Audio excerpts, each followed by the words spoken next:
కొత్తగా 3 జిల్లాలు 5 రెవెన్యూ డివిజన్లు ఏర్పాటు చేస్తూ ప్రభుత్వం ప్రాథమిక నోటిఫికేషన్ విడుదల చేసింది.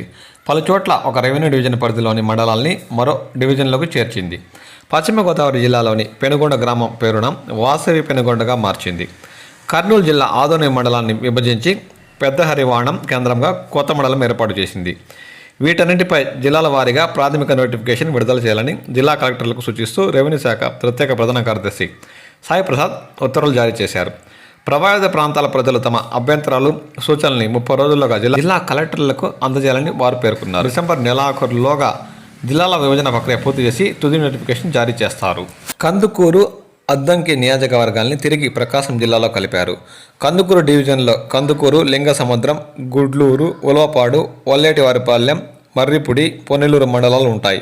కొత్తగా ఏర్పాటయ్యే అద్దంకి రెవెన్యూ డివిజన్లోకి అద్దంకి, బల్లికురవ, సంతమంగళూరు, జే పంగులూరు, కొరసపాడు, మండ్లమూరు, తాళ్ళూరు, దర్శి, దానకొండ, కురిచేడు మండలాలు వస్తాయి. మండపేట, రాయవరం, కపిలేశ్వర మండలాల్ని అంబేద్కర్ కోనసీమ జిల్లాలోని రామచంద్రపురం డివిజన్ నుంచి తూర్పుగోదావరి జిల్లాలోని రాజమహేంద్రం డివిజన్లకు చేర్చారు. శ్రీ పొట్టి శ్రీరాములు నెల్లూరు జిల్లాలోని కొండాపురం, వరికుంటపాడు మండలాల్ని కావలి రెవెన్యూ డివిజన్లోకి విలీనం చేశారు. ఆత్మకూరు డివిజన్లోని కలువాయి మండలం, నెల్లూరు డివిజన్లోని సైదాపురం, రావూరు మండలాల్ని తిరుపతి జిల్లా గూడూరు డివిజన్లకు కలిపారు. వైఎస్ఆర్ కడప రెవెన్యూ డివిజన్లోని ఒంటిమిట్ట, సిద్ధవట మండలాల్ని అన్నమయ్య జిల్లా రాజంపేట రెవెన్యూ డివిజన్లకు విలీనం చేశారు.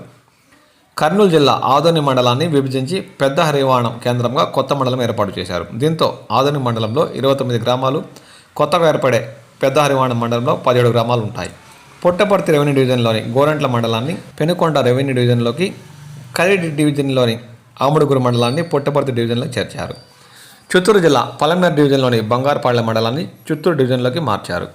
శ్రీకాకుళం జిల్లా పలస డివిజన్లోని నందిగామ మండలాన్ని టెక్కలి డివిజన్లోకి మార్చారు. సామర్లకోట మండలాన్ని కాకినాడ డివిజన్ నుంచి పెద్దాపురం డివిజన్లోకి చేర్చారు. రామచంద్రాపురం డివిజన్లో ఇక 2 మండలాలే. బిఆర్ అంబేద్కర్ కోనసీమ జిల్లాలోని మండపేట నియోజకవర్గాన్ని తూర్పుగోదావరి జిల్లా విలీనం చేసుకోబోతున్నారు.